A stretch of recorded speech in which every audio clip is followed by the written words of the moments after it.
Halo semuanya, perkenalkan nama saya Miftahul Husna dengan NPM 214111082 dari kelas manajemen 21 gabungan. Pada kesempatan kali ini, saya akan menjelaskan mengenai sistem komunikasi radio.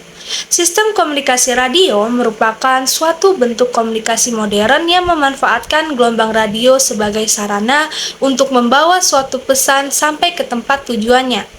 Sistem komunikasi radio dimulai dengan penemuan radio oleh Guglielmo Marconi pada tahun 1901.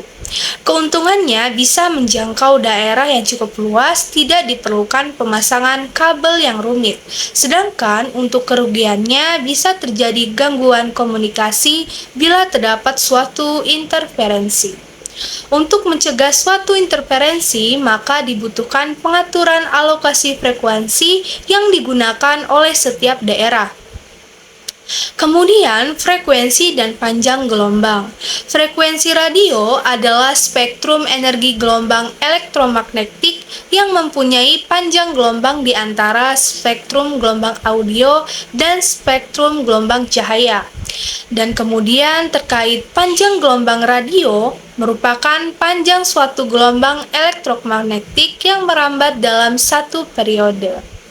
Selanjutnya, ada beberapa elemen dalam sistem radio. Yang pertama, sumber dari sinyal pesan atau informasi, mungkin suatu mikrofon, kamera, atau alat lain yang mengubah informasi yang diinginkan menjadi sinyal listrik. Yang kedua, low pass filter, yaitu sinyal informasi tersebut diperkuat dan dilewatkan melalui low pass filter untuk membatasi lebar pita. Yang ketiga, ada osilator RF, menentukan frekuensi pembawa atau kelipatannya. Yang keempat, ada penguat. Satu atau beberapa tingkat penguat menaikkan tingkat daya sinyal dari osilator ke besaran yang diperlukan untuk masuk ke modulator. Yang kelima yaitu modulator, menggabungkan sinyal dan komponen-komponen frekuensi pembawa untuk menghasilkan gelombang termodulasi. Spektrum sinyal keluaran berada dalam daerah frekuensi pembawa RF yang diinginkan. Yang keenam ada penguatan tambahan. Mungkin diperlukan setelah modulasi untuk membawa tingkat daya sinyal pada harga masukan ke antena yang diinginkan. Yang ketujuh, ada antena pemancar, yaitu mengubah energi RF menjadi gelombang elektromagnet dengan polarisasi yang diinginkan. Antena harus diarahkan sebanyak mungkin energi yang dipancarkan menuju ke antena penerima. Kemudian yang kedelapan ada antena penerima, dapat bersifat omnidireksional ke segala arah untuk maksud pelayanan umum, broadcast, ataupun sangat terarah untuk komunikasi titik ke titik. Yang kesembilan, tingkat penguat RF, yaitu menaikkan daya sinyal ke tingkat yang sesuai untuk masukkan ke mixer dan membantu mengisolasi osilator lokal dari antena. Lalu yang kesepuluh ada osilator lokal dalam penerima ditala untuk menghasilkan frekuensi FLO sebesar FLF ke bentuk aslinya, maupun gelombang suara, gambar, dan sebagainya. Lalu yang ke-11 yaitu pencampuran merupakan alat non-linear yang menggeserkan sinyal yang diterima pada FRF ke frekuensi intermediate FIF. Modulasi pada pembawa yang diterima juga diubah ke frekuensi IF. Yang ke-12, penguat IF menaikkan sinyal ke tingkat yang cocok untuk deteksi dan menyediakan sebagian besar pemilahan frekuensi yang diperlukan untuk melewatkan sinyal yang diperlukan dan menyaring filter sinyal-sinyal yang tidak diinginkan yang terdapat dalam keluaran pencampuran. Yang ke-13, detektor, memulihkan sinyal pesan asli dari masukan IF termodulasi.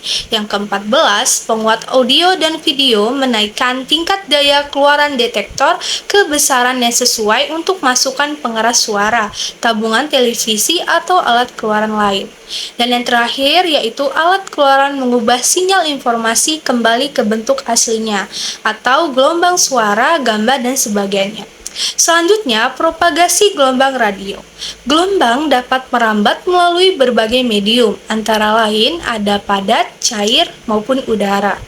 Propagasi gelombang radio dibedakan menjadi dua. Yang pertama, propagasi gelombang tanah yang mencangkup gelombang langsung, gelombang pantulan tanah, maupun gelombang permukaan tanah. Yang kedua, propagasi ionosfer memanfaatkan lapisan ionosfer untuk memantulkan gelombang. Lapisan ini terletak pada ketinggian 50-500 km di atas permukaan bumi. Lapisan ini terbentuk karena adanya radiasi sinar matahari. Perbedaan derajat ionisasi pada lapisan ini menghasilkan pembagian ionosfer ke dalam beberapa lapisan.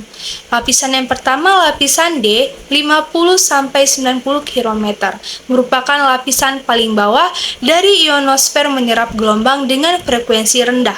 Melewatkan gelombang frekuensi tinggi, ionisasi maksimal pada siang dan menghilang pada malam hari.